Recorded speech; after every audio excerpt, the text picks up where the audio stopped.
Ya estamos nuevamente con nuestro invitado, el embajador Juan Álvarez Vita, y había quedado entonces una pregunta en el tintero. ¿Cómo se ha dado la gestación de la evolución del concepto de derechos humanos previos al siglo XX y la Declaración Universal de los Derechos Humanos? Sí.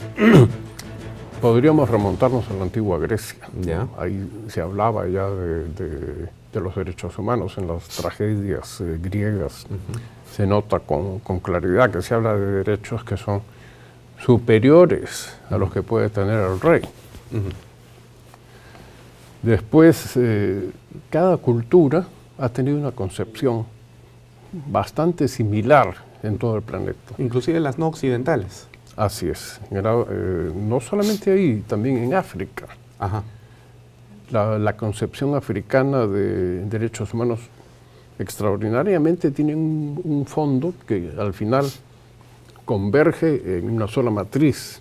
Yo personalmente creo que la evolución de las ciencias filosóficas, en la cual tú eres un experto, pero tienen puntos en común que se van entrelazando.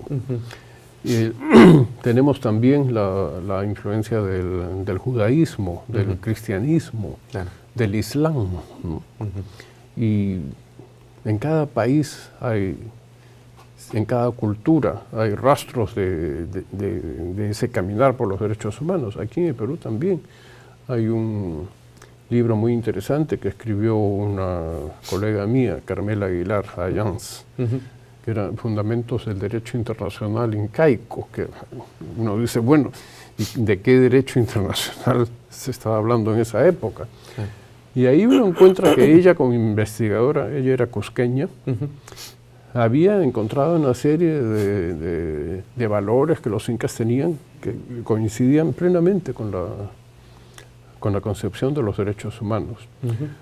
Hoy día, tendríamos que decir, hay una evolución conceptual. Esa evolución conceptual ha hecho que por razones filosóficas y también por rivalidades entre los dos bloques principales que ha habido en el mundo. Mencionabas tú al capitalismo y al socialismo. Han ido avanzando, se han ido superando etapas, pero, digamos, sin hacer una referencia histórica a lo que realmente ocurrió en este proceso de gestación tan largo, hoy en día resultaría algo incomprensible. Claro que sí. Hay grupos o generaciones, como se les ha llamado también en un momento dado. Primero se dice que la primera generación está constituida por los derechos civiles y políticos, y que la segunda generación son los derechos económicos, sociales y culturales.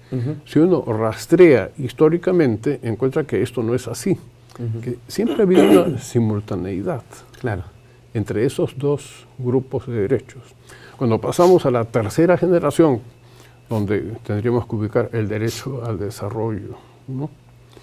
El derecho a disfrutar de un medio ambiente ecológicamente sano y equilibrado.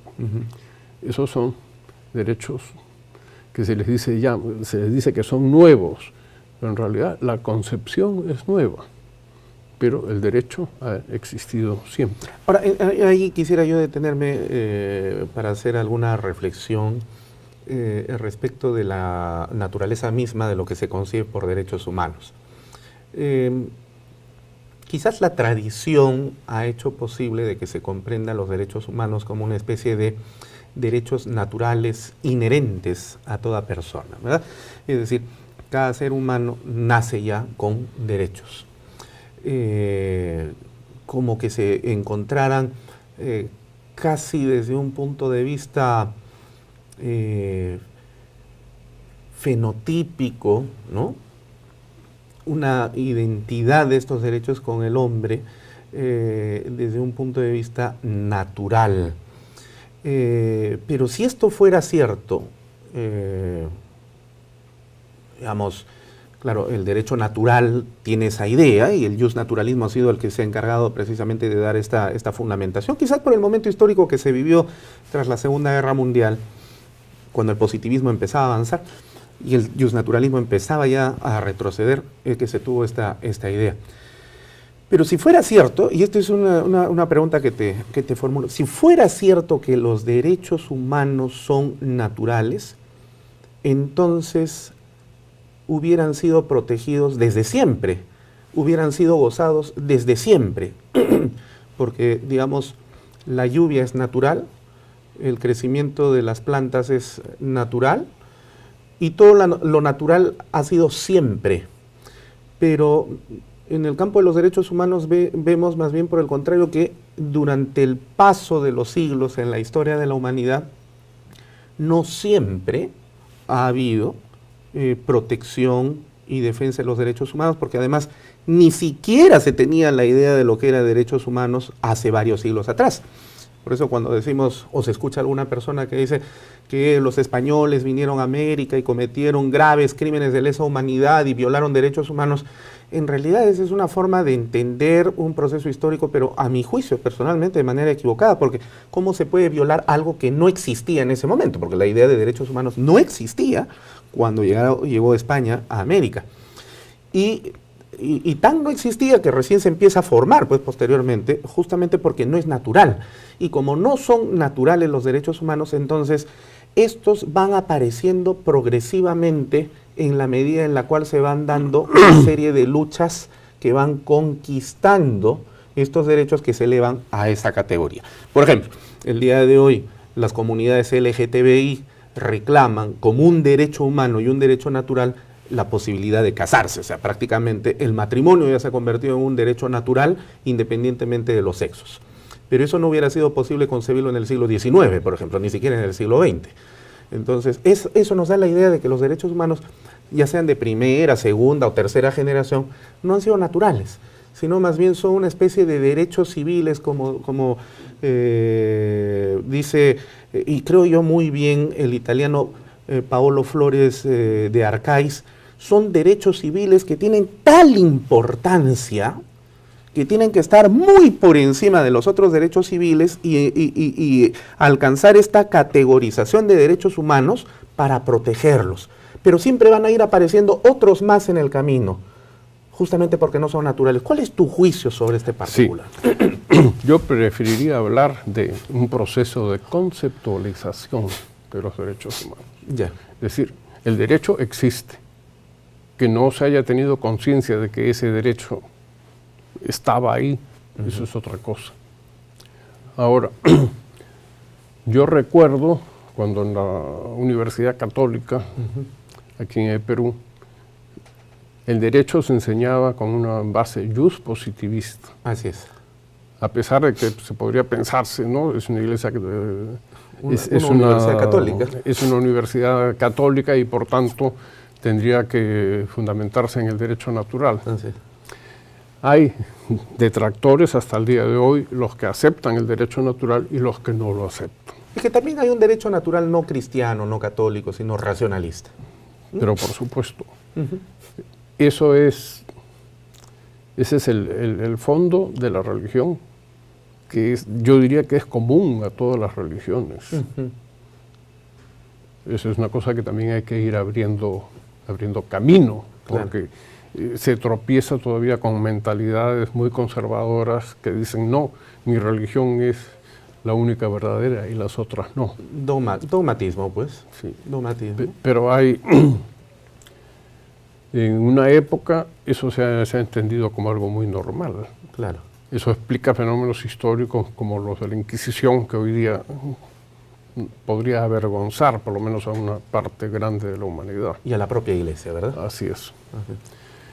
Es cierto que ha habido un avance. Ahora, yo personalmente creo que estos derechos son naturales, porque no han sido creados por la voluntad del hombre. Bien dijiste tú, ya nació este niño y este niño ya tiene derechos. No son esos derechos que se basan en la dignidad que el ser humano tiene, no es una concesión que el Estado le haya hecho. Es un reconocimiento, según la teoría naturalista. Es un reconocimiento y se ha ido conceptualizando para darle forma de ley positiva, porque de lo contrario, estamos acostumbrados a que el derecho natural sea solamente como una fuente a la cual se va a recurrir para darles fuerza a través del derecho positivo. Si no se hace eso, no hay una exigibilidad frente a otro. Yeah. Ahora, si los derechos humanos son naturales, ¿de dónde provienen, Juan? Bueno, este fue uno de los debates más interesantes que hubo en 1948, cuando se intentaba plasmar en una declaración lo que eran los derechos humanos y cuáles eran. Para parte del mundo occidental, la concepción del derecho natural se basaba en la idea de Dios. La Unión Soviética en ese momento dijo, para nosotros no hay Dios. Claro. Incluso en nuestra Constitución se habla de que somos un país oficialmente ateo. Sí. Ni siquiera laico, sino ateo definitivamente. Sí. Sí.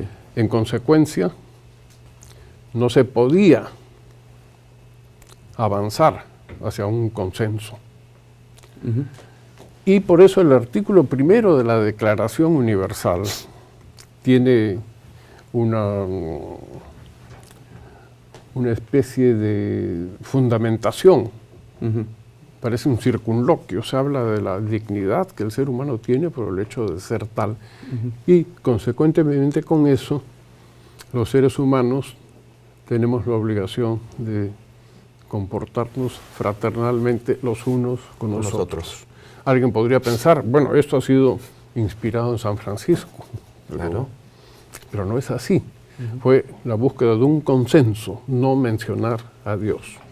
Y así fue que se pudo aprobar la Declaración Universal con algunas particularidades que voy a pasar a explicar luego. Pero, a ver, antes de terminar esta parte de la entrevista, este bloque, parecería entonces que estamos frente a la versión normativizada, juridizada del mandamiento cristiano, ama a tu prójimo como a ti mismo. Sí, pero decir que eso es exclusivamente cristiano, yo creo que no es exacto. Es que Cristo también, digamos, sin ser dogmático, ¿no? Parecería que Cristo era más que el propulsor de una religión, sino más bien de un modus vivendi, donde coinciden en él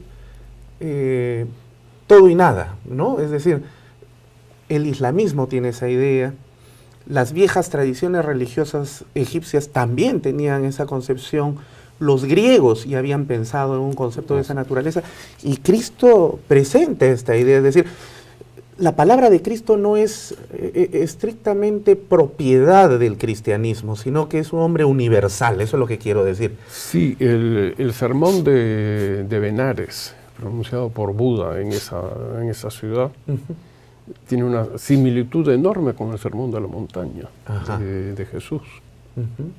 Son valores universales, ¿no? Hombres que han sido extraordinarios para su época y hasta ahora, porque sigue así. Para algunos, en el caso de Cristo, es el Hijo de Dios. El Hijo de Dios, pero que tiene naturaleza divina. Naturaleza divina. Y para otros grupos, es el caso de los testigos de Jehová, no es Dios.